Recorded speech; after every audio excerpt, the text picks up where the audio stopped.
você tem que tomar uma decisão. Ou você deixa aí do jeito que está indo, morro abaixo, ou você faz igual a águia.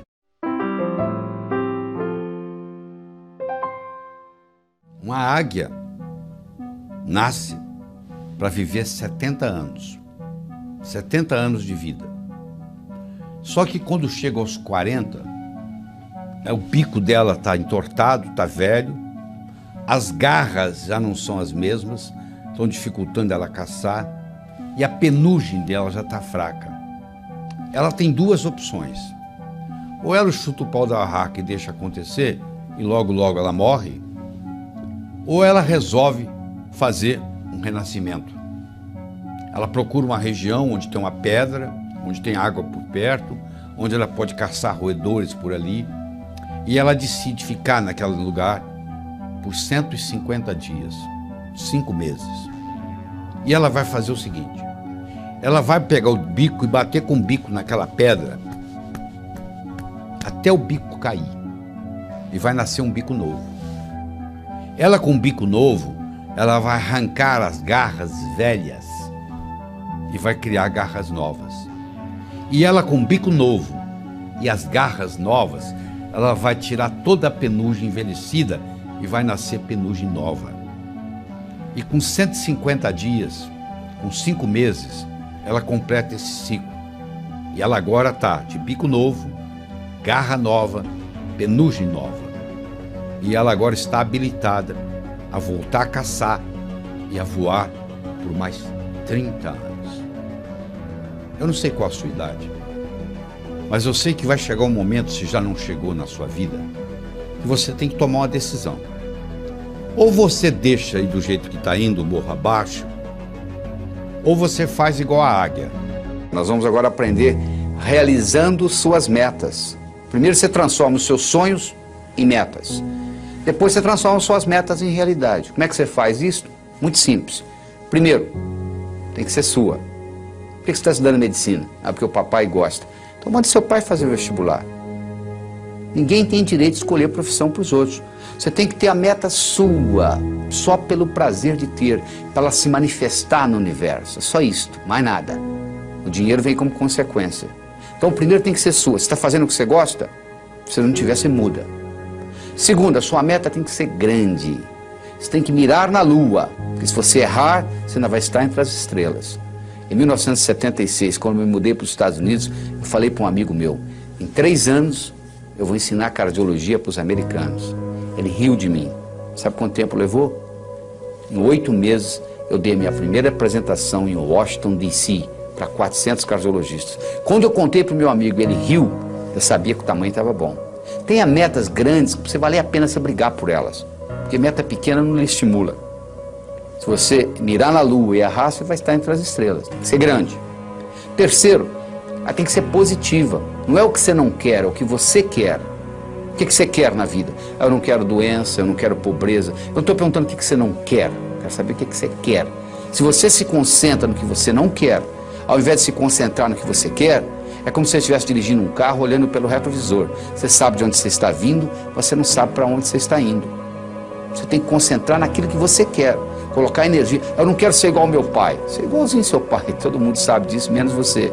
Por quê? Quando você diz eu não quero ser gordo, você pensa em gordura. Quando você diz eu não quero ser pobre, você pensa em pobreza. Você sabe que tudo é criado 2 vezes. Primeiro você cria aqui, depois você se manifesta. Manifesta no seu universo físico. Você tem que ter objetividade, ela tem que ser objetiva. Ela tem que ser datada. Tem que ter uma data. Quando que você quer isso?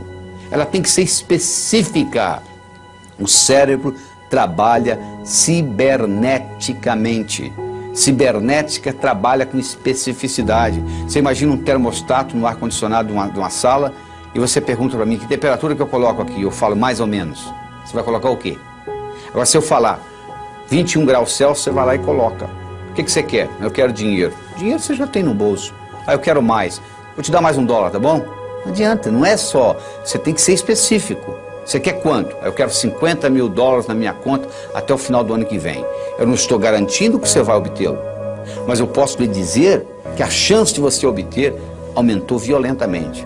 E todas as vezes que você quiser chegar a algum lugar, você tem que saber de onde você está saindo. Uma vez eu estava dando um curso nos Estados Unidos, o sujeito falou assim, eu quero $50 mil na minha conta até o final do ano. Eu falei, quanto você tem? Ele falou, não sei. 2 semanas depois ele me liga, você não vai acreditar, eu somei o que eu tinha no banco, eu tenho $55 mil. Ou seja, ele estava pedindo o que ele já tinha. Aliás, ele não é o único na jogada. Tem gente que diz assim, Deus, meu Deus, eu quero talento. O que você acha que é talento, meu? Você acha que o pianista, ele sentou no piano e tocou? Ele praticou anos e anos e anos e anos para chegar lá. É verdade? Você acha que essa eloquência que eu tenho aqui conversando com você diretamente, isso apareceu da noite para o dia? Eu dou aula desde os 12 anos de idade. Então, essa história de talento tem muito a ver com a prática. Quanto mais você pratica, mais sortudo você fica. A sua meta tem que ser específica. Ela tem que ser datada. Você tem que saber de onde você está saindo. Qualquer lugar que você quiser, você liga para mim e diz assim, como é que eu chego aí? Eu pergunto de onde você está. Onde você está? Ah, não sei. Então eu não posso lhe ajudar. Você precisa ir a qualquer lugar, você tem que saber de onde você está saindo. Quais são as suas qualidades. Põe uma meta que seja significativa. Ela tem que ter uma importância para você e para os outros. Não é uma coisa que só você vai se beneficiar. Se só você se beneficiar, ela não é ecológica. Às vezes ela não é ecológica nem para você. Ecológica, a meta sendo ecológica é importante. Eu não posso divulgar o meu trabalho pelo mundo todo e ao mesmo tempo passar 5 dias da semana com os meus filhos, com a minha família. Se eu quiser fazer a mesma coisa, simultaneamente, divulgar o meu trabalho e passar 5 dias com a minha família por semana, uma dessas duas não é ecológica, porque uma vai brigar com a outra. Porque eu estou querendo criar 2 metas praticamente antagônicas. Eu não posso viajar pelo mundo todo, pelo Brasil todo, e ao mesmo tempo ficar 5 dias com a minha família por semana. Então você tem que ver que uma meta não pode ir contra a outra. A sua meta, ela tem que ser relembrada com frequência. Não é você chegar no dia 31 de dezembro e escrever o que você quer para o ano seguinte, você tem que estar constantemente olhando o que eu quero, às vezes muda. Às vezes você perde o interesse, às vezes uma meta que você tinha, você fala, não quero mais. Eu tinha vontade de ter essa meta, hoje eu não quero mais. Porque às vezes você trabalha anos por uma meta que você queria e você esqueceu que não quer mais. E quando termina, e aí? E agora? Ah, eu não quero isso mais. Você podia ter decidido isso muito tempo atrás, porque os seus valores mudam, os seus interesses mudam. Quando eu tinha 20 anos de idade, eu era capaz de viajar 10, 20, 30 horas para pular carnaval. Hoje eu quero distância de carnaval. Ou seja, os meus interesses mudaram, os seus também. Avalie aquilo que mudou e não fique batalhando naquilo que você realmente às vezes não quer mais. Você tem também de fazer aquela divisão. Todas essas metas com essas características e divididas, aí sim vai ter um impacto diferente na sua vida. E você tem que fazer a meta, não é o que você quer em 1 ano, 2, 5, 10, não. É o contrário. É o que você quer em 10 anos, o que você quer em 5, é de lá para cá, ou seja, do futuro para o presente. Onde que eu quero estar daqui 10 anos? Para eu estar lá daqui 10 anos, onde que eu tenho que estar daqui 5? Para estar lá daqui 5, onde que eu tenho que estar daqui 1? Para estar lá daqui 1, onde que eu tenho que estar e assim por diante. Aí você descobre o que você vai ter que fazer amanhã de manhã, mas olhando lá na frente, nos 10 anos. Parece uma coisa simples, mas faz uma diferença enorme. Você primeiro olhar lá nos 10 anos e trazer de lá para cá, do que daqui para lá. Então, com essas características que eu acabei de lhe apresentar, eu acho que você deve escutar, assistir esse vídeo várias vezes seguidas para saber as características da meta ser grande, ser sua, ser positiva, ser objetiva, ser datada, ser específica, ser significativa, ser ecológica, ser relembrada e ser comensurável. Uma coisa tem que ser medido. O que você quer? Eu quero mais felicidade. O que você quer? 20% mais feliz esse ano do que ano passado? Pode medir felicidade. Felicidade não é meta. Felicidade é estado de espírito. Fica feliz agora. O que está te segurando? Meta é uma coisa que você tem que estar num ponto e tem que chegar no outro. Existem etapas. Felicidade você não precisa de etapa. Você pode ficar feliz agora. Então meta é coisa comensurável. Você pode medir. Eu quero isso, eu quero aquilo, eu quero tanto no banco. E isso tudo tem que ser relembrado com frequência. No momento que você começa a trabalhar com tudo isto, e eu criei um mnemônico chamado Pode-se Crer, que ajuda você a relembrar todos esses tópicos que nós só acabamos de discutir. Quando você começa a trabalhar com isto, e na hora que você escreve a sua meta, você leva em consideração todos esses pontos, o que vai acontecer é que as suas metas vão se manifestar numa velocidade enorme. Você quer um carro? Tá bom, que marca, que cor, como que é o painel, como que é o estufamento e etc. No momento que você começa com mais detalhes, no processo cibernético, isso se manifesta de uma forma diferente. O bolo do sucesso, onde eu escolhi 6 ingredientes. O primeiro é você ter uma boa autoestima. O número 1 é você. Primeiro você cuida de você. Você viu no avião? Lá vem a aeromoça lá e fala assim, ó, se por um acaso cair a concentração de oxigênio na cabine, vai cair uma máscara. Se você está com a criança, você faz o seguinte, você primeiro põe em você, para depois cuidar da criança. Ou seja, let me be a better me for me, and I'll be a better me for you. Deixa eu ser uma pessoa melhor para mim, eu serei uma pessoa melhor para você. Você entendeu? O termômetro mede a temperatura da sala. Eu chego aqui, está 21 graus Celsius. É a temperatura da sala. Agora, isso é o termômetro. Agora, se eu colocar aqui um termostato e colocar 15 graus, mesmo que lá fora esteja 30, aqui dentro vai estar 15. Porque o termostato vai baixar a temperatura ou subir, de acordo com onde eu coloco a temperatura. A autoestima é um termostato para a vida. Quanto que eu mereço? Quanto é que você está ganhando? Se eu falar que você vai, mês que vem, multiplicar por 10 o seu faturamento, você vai acreditar? Não. Você fala, não é possível. Quem é que vai... Se ganho mês que vem eu vou ganhar 10? Eu sei, mas por que você está ganhando 1 e o seu amigo está ganhando 4? Fazendo a mesma coisa. Com o mesmo talento. Pode ser que ele tenha um marketing melhor do que o seu, pode. Mas pode ser também que ele tenha um termostato de autoestima melhor do que o seu. Então, o que você merece é o que você tem. O merecimento que você acha que você vale está expresso aí na sua conta bancária, no carro que você dirige, na casa que você mora, na família que você tem. Está aí, é só você olhar. Se você quiser mais, você tem que sentir merecedor de mais. E para sentir merecedor demais, escuta, você tem que subir a sua autoestima. A segunda é a sua capacidade de se comunicar, que é fundamental, principalmente no mundo de hoje, onde a comunicação é talvez o mais importante de tudo no sucesso. Eu posso ter 2 indivíduos que têm um QI de 145, quase gênio. Um está muito bem na vida e o outro está desempregado do quarto Jack. Você vai ver a diferença, um se comunica bem, e o outro não dá nem bom dia para o vizinho. Então, no momento que você melhora a sua capacidade de se comunicar, você passa a valer mais no mercado. Essa é a realidade. Terceiro, é a sua capacidade de estabelecer objetivos, criar estratégia. Em 1953, eles pegaram todos os formandos da Universidade de Harvard e perguntaram para eles assim, o que você vai fazer nos próximos 6 meses, próximo ano, próximos 5 anos, próximos 10 anos, próximos 15 anos, próximos 20 anos. A grande maioria, como acontece aqui no Brasil, não tinha nada por escrito. Não tinha nada, não tinha nenhum... Ah, não sei, eu vou ver o que vai acontecer. Eu vou deixar a vida me levar, né?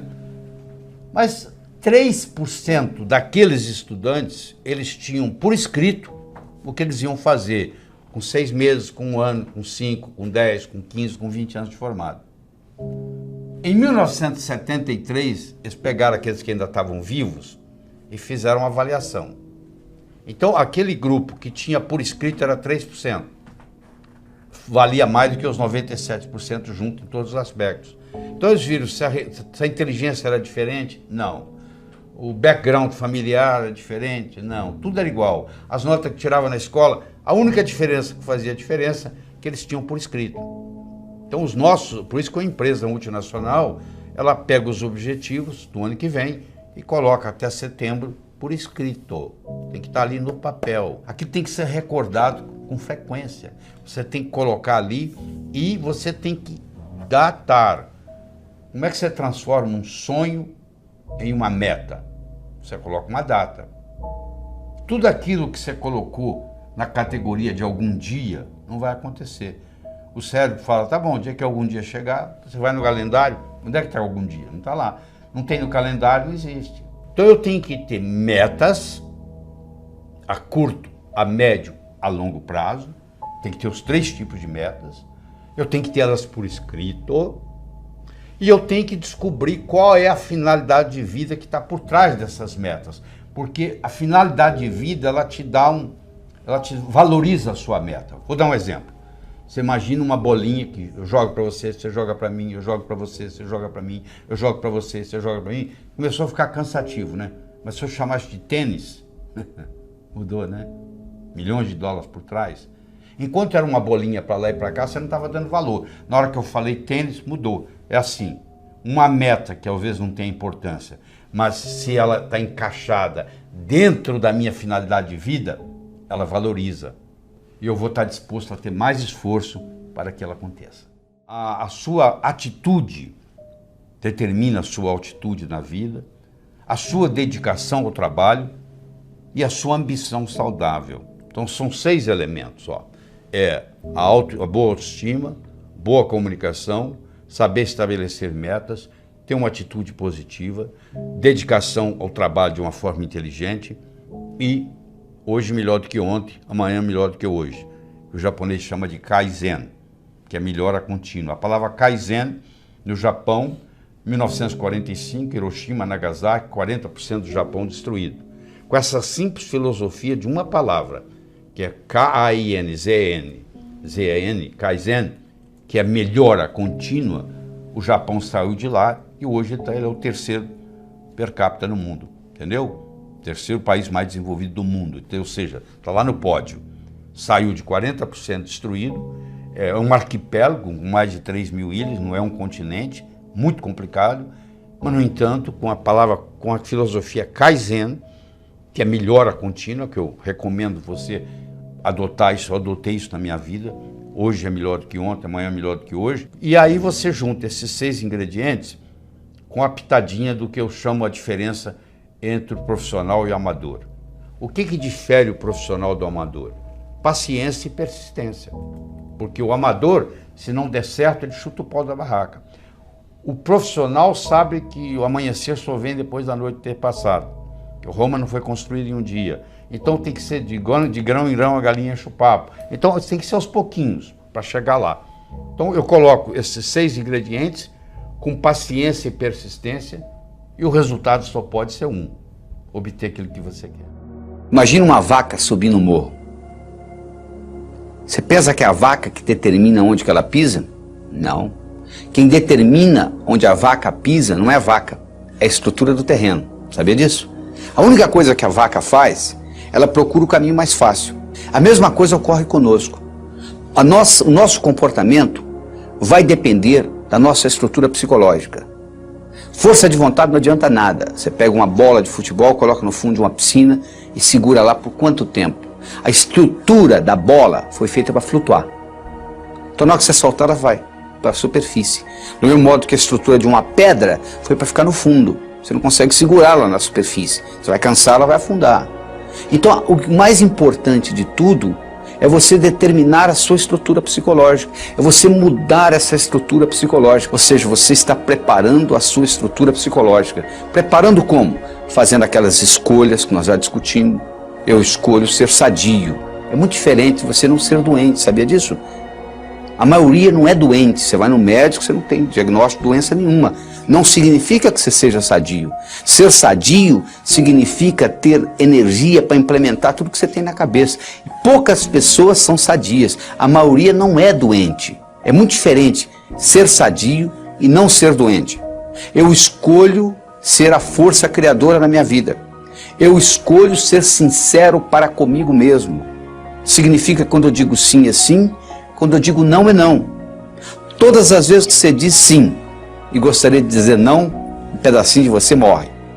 Isso, quando você faz essa estrutura, você está se estruturando para longo prazo, para fazer um processo de longa duração. Aí sim se mantém.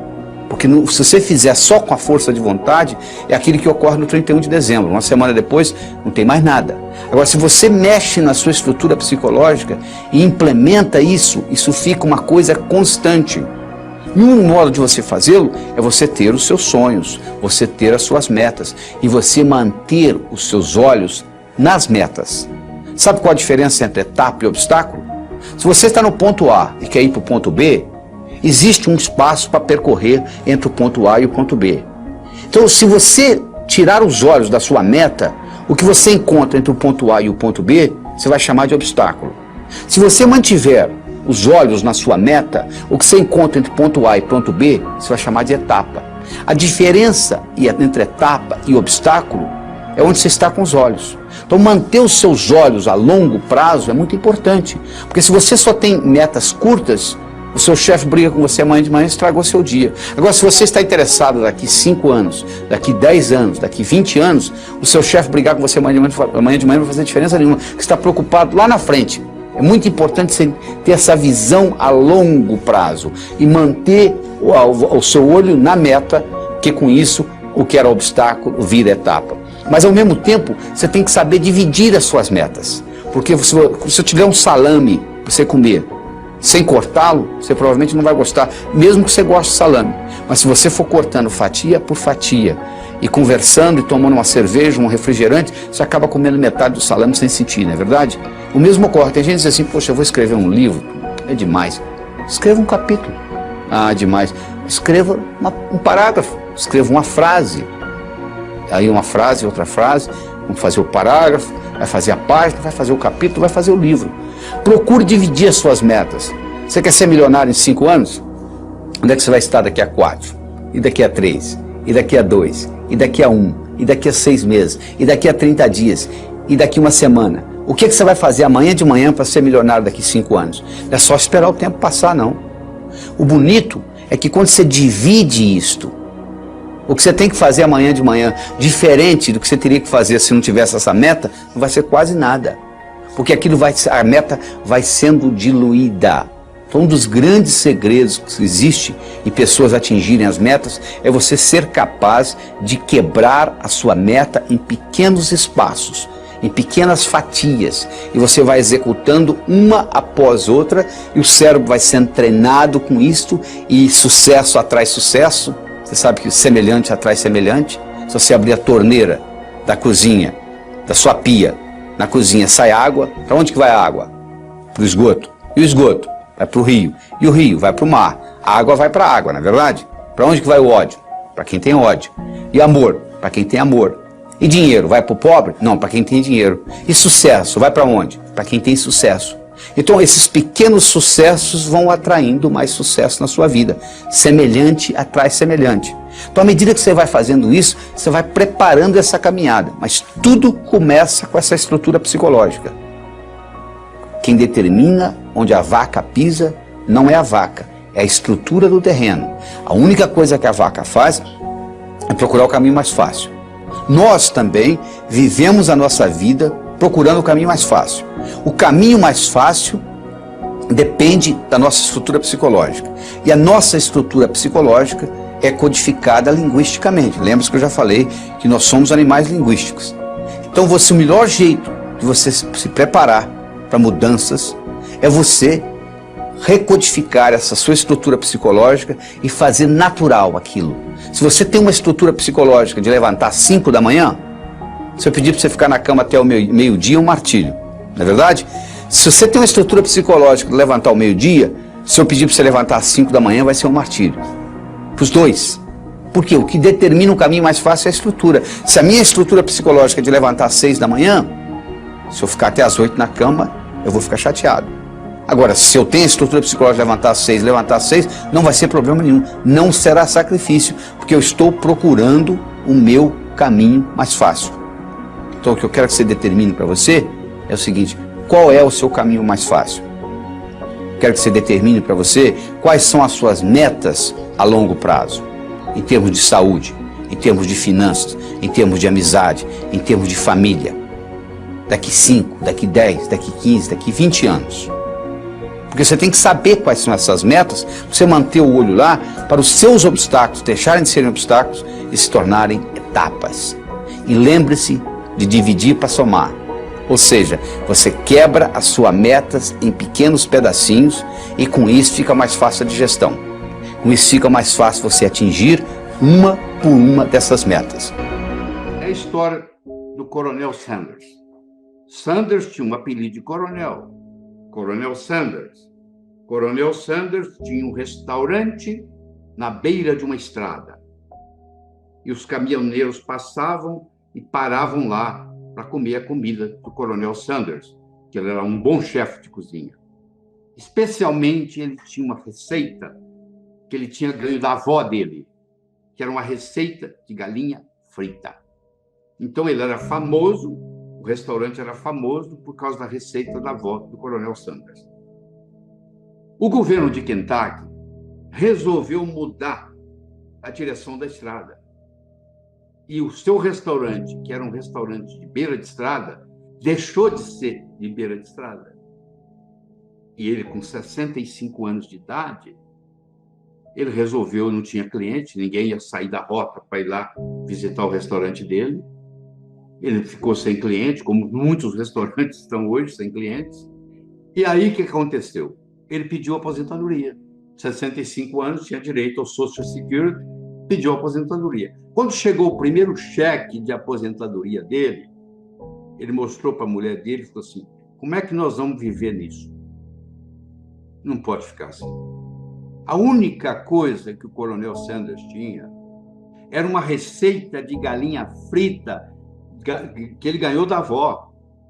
Ele pegou aquela receita de galinha frita, ele visitou 21 restaurantes. Olha, eu tenho essa receita, eu tinha um restaurante na beira da estrada, ele deixou de ser na beira da estrada, entendeu? Eu quebrei, eu tive que me aposentar, você não quer, eu posso fazer aqui, a gente pode fazer uma parceria. Ninguém se interessou. Até que, finalmente, a persistência dele, o universo conspira a favor, chegou a hora. Ele chegou num deles e o indivíduo gostou da ideia. E falou assim, podemos fazer uma parceria. E a parceria começou. E aí foi fundado o Kentucky Fried Chicken. O Kentucky Fried Chicken, hoje, tem mais de 25 mil lojas. O Kentucky Fried Chicken domina o mercado de frango no Japão. E os importadores de frango do Brasil para o Japão, que o Japão é o maior importador de frango do Brasil, eles vendem principalmente para o Kentucky Fried Chicken. Então, o Coronel Sanders indiretamente está ajudando o Brasil. Agora eu lhe pergunto, um cara com 65 anos de idade, com um cheque de aposentadoria do Social Security, a única coisa que ele tinha com ele era uma receita de galinha frita. E ele consegue mudar o mercado de frango no mundo. Você está esperando o quê? Era uma vez, numa pequena ilha da Grécia, havia um sábio, famosíssimo. Famoso porque, até aquele dia, todas as perguntas feitas a ele soube responder. E a fama dele transcendeu a Grécia. Vinha gente de longe. Mas um dia, um adolescente, conversando com um amigo dele, adolescente, disse, eu acho que eu sei como é que eu vou enganar esse sábio. Eu vou pegar um pequeno passarinho, vou esconder nas minhas mãos, vou levar para ele e vou perguntar se está vivo ou morto. Se ele falar vivo, eu vou espremer e deixar cair morto nos pés dele. Se ele falar morto, eu vou abrir a mão, vou deixar o passarinho voar. Interessa que ele responder, dessa vez ele vai errar. Aí você imagina, o adolescente pegou o pequeno passarinho, colocou nas mãos, foi até o sábio, olhou pro sábio no olho e disse assim, sábio, diga-me, o passarinho nas minhas mãos está vivo ou morto? O sábio olhou para ele e disse, meu jovem, a resposta está nas suas mãos. Você que está aí, eu quero que você saiba que o seu sucesso, tanto pessoal quanto profissional, esteve, está e sempre estará nas suas mãos. Você não faz um bolo só com farinha, nem só com manteiga, nem só com ovos. Você precisa de vários ingredientes. O bolo da vida necessita vários ingredientes. E um desses ingredientes é o diálogo. Um desses ingredientes é a capacidade de se comunicar. Ele não é o único, mas ele é fundamental. A comunicação tem 3 níveis. O primeiro nível eu chamo de boca-ouvido. O segundo nível eu chamo de cérebro-cérebro. O terceiro nível eu chamo de coração-coração. Vamos começar com o primeiro nível. Boca-ouvido. Deixe-me primeiro fazer uma distinção para você. Ouvir e escutar não são sinônimos. Você ouve com o ouvido, você escuta com o cérebro. Você já foi alguma vez num restaurante e pediu ao garçom para lhe trazer uma água com gás e ele lhe trouxe uma água sem gás? Ou você fez uma solicitação e ele lhe trouxe outra? Aquele garçom, naquele momento que ele recebeu o seu pedido, ele estava operando no nível 1. No nível 1 ninguém é promovido. No nível 1 você não conquista as pessoas. No nível 1 você não vai para frente na vida. Não interessa a nota que você tirou na escola, isso não faz diferença. Porque a escola lhe passa informação. A vida lhe exige competência de ação. O que cai na prova não cai na vida. Se você observar na sua cidade, você vai encontrar indivíduos que eram CDFs, que eram estudantes brilhantes, e hoje são pessoas que estão perdidas na vida. E você vai encontrar também pessoas que eram estudantes medíocres, e hoje são excelentes empresários, estão contribuindo para o bem-estar da comunidade. Por que isso? Porque esses segundos, eles sabem dialogar com o mundo, eles sabem dialogar com a sociedade, eles aprenderam, talvez até intuitivamente, o poder da comunicação. Então, se você me permite, eu vou começar a trabalhar nesse modelo do nível 1, boca-ouvido, nível 2, cérebro-cérebro, nível 3, coração-coração. Quando você está operando no diálogo nível 1, não acontece nada. É o pai que está dando um sermão para o filho. E entra num ouvido e sai no outro. E o pai não percebe que ele vem falando isso há 5 anos e não funcionou nada. Pelo contrário, o filho até ficou rebelde de escutar o pai falar aquilo. E o pai não se dá conta que aquilo não é diálogo, que é um monólogo que ele está falando para o vento, porque está entrando no ouvido e saindo no outro. Eu só posso me comunicar com vocês se nós fizermos uma conversa que interesse vocês. Não tem outro jeito. No diálogo, na comunicação, nós temos que modificar um pouquinho aquela frase que você conhece. A frase é assim: faça aos outros o que você gostaria que fosse feito a você. A verdade não é bem essa. Faça aos outros o que os outros gostariam que fosse feito a eles. Se eu convidar você para jantar na minha casa em São Paulo, eu não vou lhe servir o meu prato favorito. Pode ser que você nem coma. Eu vou perguntar o que você gosta. Se eu quero agradar alguém num processo de diálogo, eu tenho que ver o que a outra pessoa quer ouvir. Eu vou começar por ali, e não o que eu quero passar. Quero que você entenda isso. Faça aos outros o que os outros gostariam que fosse feito a eles. Eu quero mostrar o meu ponto de vista para você, mas eu não me preocupo como que você vai receber esse ponto de vista. Aí sabe o que acontece? A natureza colocou um ouvido no mesmo nível do outro. Entra num ouvido e sai no outro. Aí não deixa de ser diálogo, passa a ser monólogo, porque não tem repercussão. Para esse diálogo se ocorrer, primeiro eu tenho que ter uma mensagem forte. Você só vai continuar me escutando se você estiver gostando da mensagem. Eu tenho que ter algo para poder passar para você. Essa é a mensagem. Segundo, nós temos que conversar de uma forma metafórica.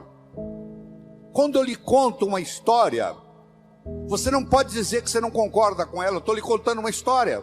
E dentro da história, eu coloco a ideia que eu quero passar para você.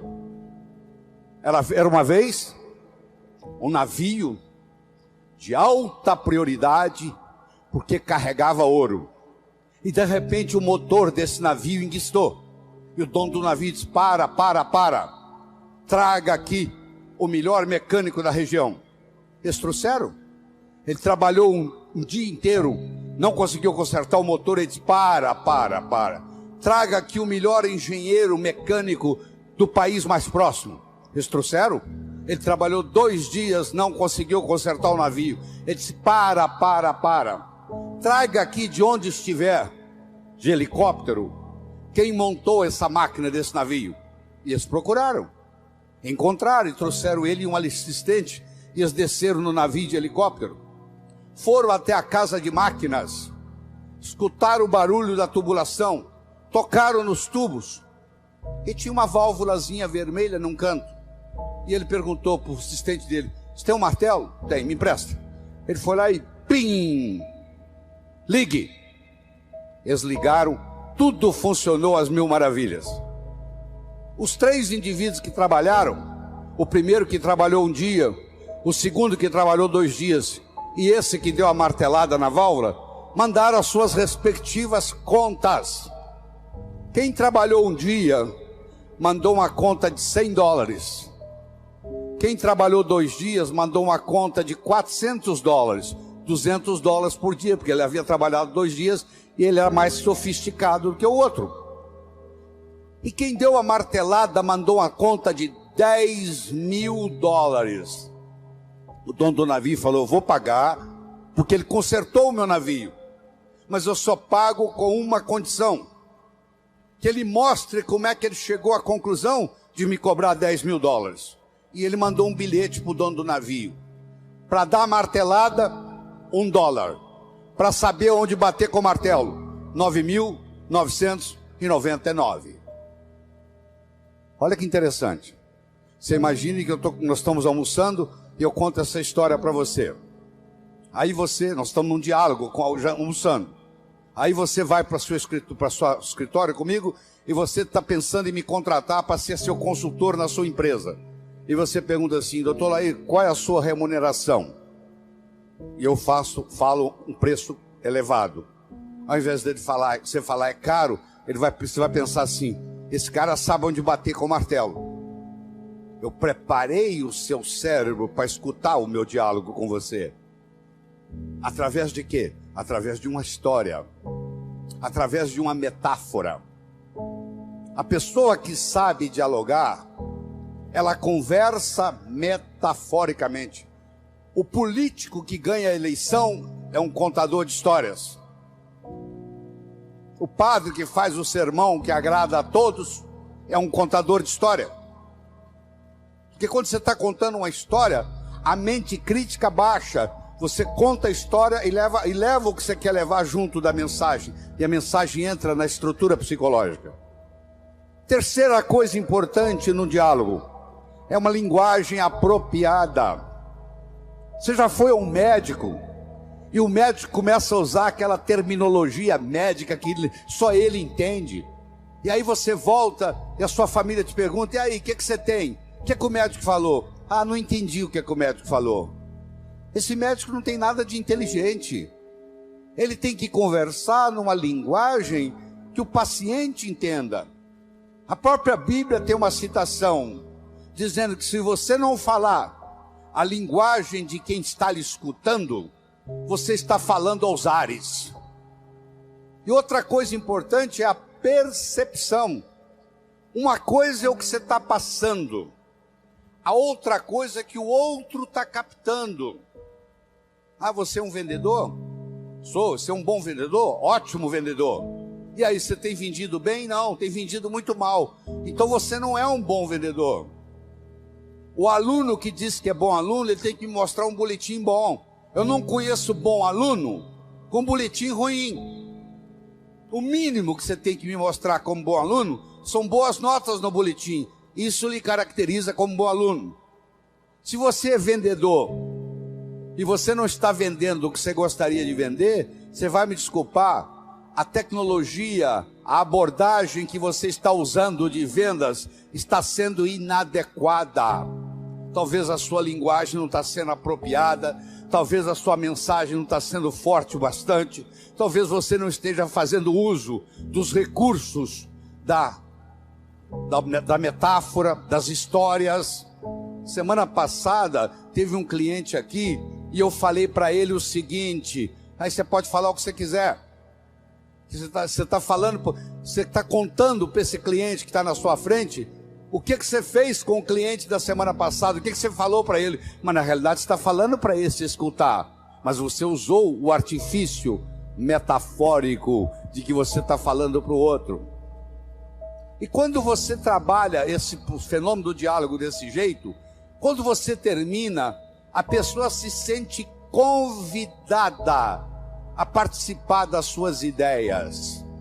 Ela se sente... O filho, quando um pai sabe ter um diálogo com ele, quando termina o diálogo, o filho se sente convidado a experimentar o que o pai está falando para ver se dá certo. É um convite que ele recebe. Era uma vez um escritor que vivia à beira-mar. Ele tinha por costume caminhar na praia e à tarde e à noite ele escrevia. Uma manhã ele estava caminhando na praia e de longe ele avistou um jovem que dançava na areia. Aquilo despertou a curiosidade dele, ele se aproximou. Quando ele se aproximou, ele viu que o jovem não estava dançando. O jovem estava jogando coisas no oceano. Ele perguntou para o jovem: jovem, o que você está fazendo? O jovem respondeu: o sol está quente, a maré está baixa, essas estrelas do mar estão morrendo desidratadas aqui, eu estou jogando-as de volta ao oceano. Aí o escritor olhou para o jovem e disse: jovem, será que você não entende? Existem centenas e centenas e centenas de quilômetros de praia, centenas de milhares de estrelas do mar na areia. Se jogar uma ou outra de volta no oceano, no total não vai fazer diferença nenhuma. O jovem pegou uma estrela do mar, jogou no oceano, olhou para o escritor e disse: para essa eu fiz diferença. O escritor foi para casa. Naquela tarde ele não conseguiu escrever. Naquela noite ele não conseguiu dormir. Na manhã seguinte ele levantou-se, juntou o jovem e os dois juntos começaram a jogar estrelas do mar de volta ao oceano. Eu estou conversando com vocês quase 30 minutos. Eu não sei qual impacto essa conversa vai ter. Se vai entrar no ouvido, se vai sair no outro, se você achar que eu estou errado, etc. Mas eu vou dizer uma coisa: se fez diferença para um de vocês, já valeu a pena. Para tudo, eu vi que você ainda não se inscreveu no nosso canal. Então se inscreva agora rapidinho. Não paga nada, não dói nada, é de graça. Aperta o sininho de notificações para você ser alertado quando saírem novos vídeos. Se você gostou, não se esqueça de deixar um like.